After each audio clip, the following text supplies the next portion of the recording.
We work with a lot of teams at Darcy Loma Coaching Consulting. And typically the teams who reach out to us are somewhere on the continuum from, they're working fine together, but they don't really feel like they're gelling or like they are maximizing their productivity. They're existing in silos or they aren't communicating well, all the way to the other end of the spectrum where it's toxic and there is blaming and criticism and stonewalling and defensiveness, contempt sometimes. And so that's what I want to share with you today is if you're on a team somewhere on that continuum, and maybe there's times when it feels a little stormy, what do you do? And I'm going to give you 3 tips from our experience working with teams on what works the best to be able to create a high performing team.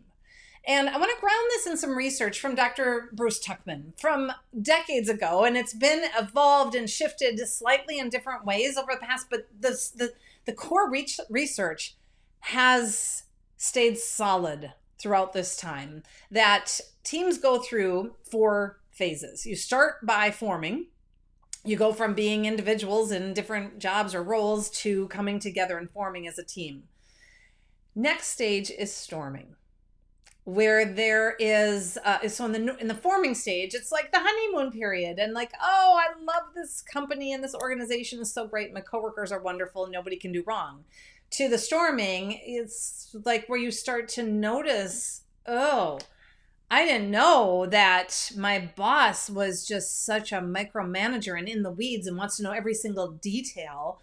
I didn't know that my colleague was somebody who doesn't really care about the process, just wants to like get results, get her done. You start to get frustrated where you notice and are annoyed by people's differences.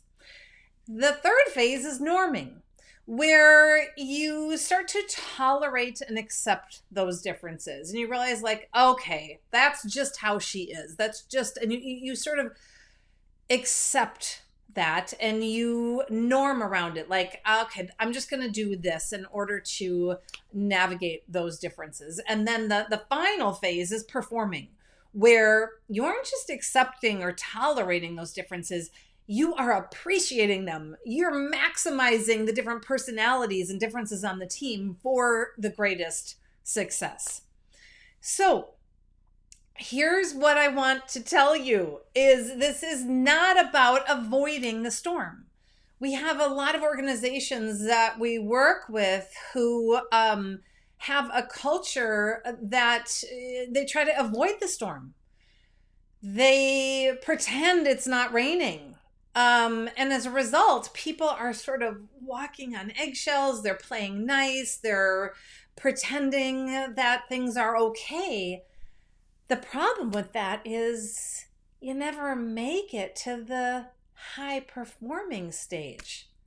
So this isn't about avoiding the storm. People are different. People are annoying. There will be storms. I challenge you to think about any relationship you've been in, any team you've been on, where there hasn't been some version of a storm, where there hasn't been some frustration, some tension, some conflict. And so instead of avoiding the storm or pretending that it's not there, like it's not raining, everything's fine, and you're getting soaking wet, I want to give you 3 tips to be able to weather the storm. So the first tip is it's gonna storm, so prepare for it. Right up front, when you join the team, when you form, I want you to design that alliance with your teammates and say, hey, how do we want to be together when we disagree, when we disappoint each other? It's not a matter of if it will happen, it's when it will happen.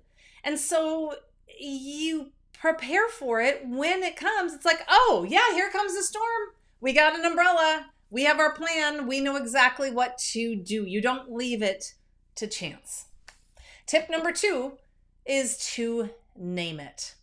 So you might feel like the conversation is tense, but the other person thinks it's fine, or vice versa, because that's part of the differences is you have different tolerance levels and different communication styles. Some people grew up in a household where conflict was welcomed and that's how they communicated, and others where conflict was avoided and at all costs.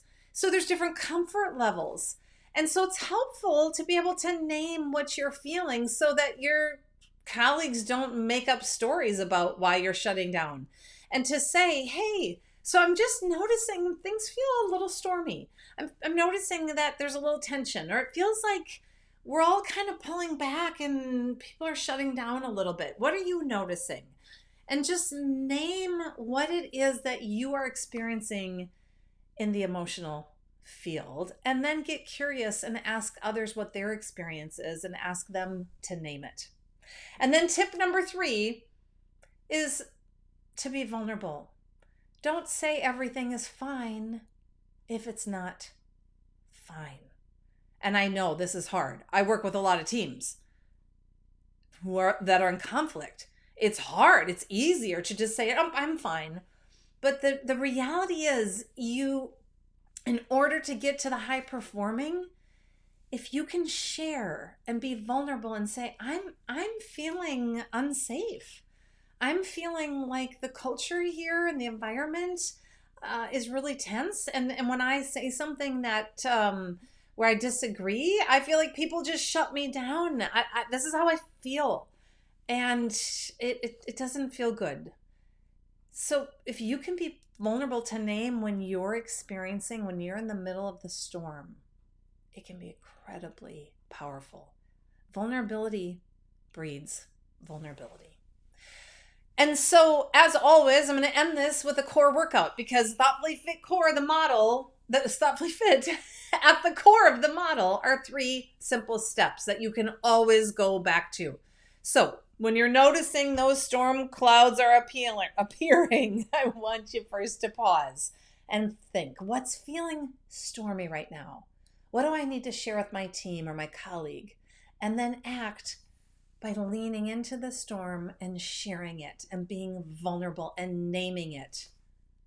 If you want to learn more, come and visit us at darcyloma.com. This is what we do.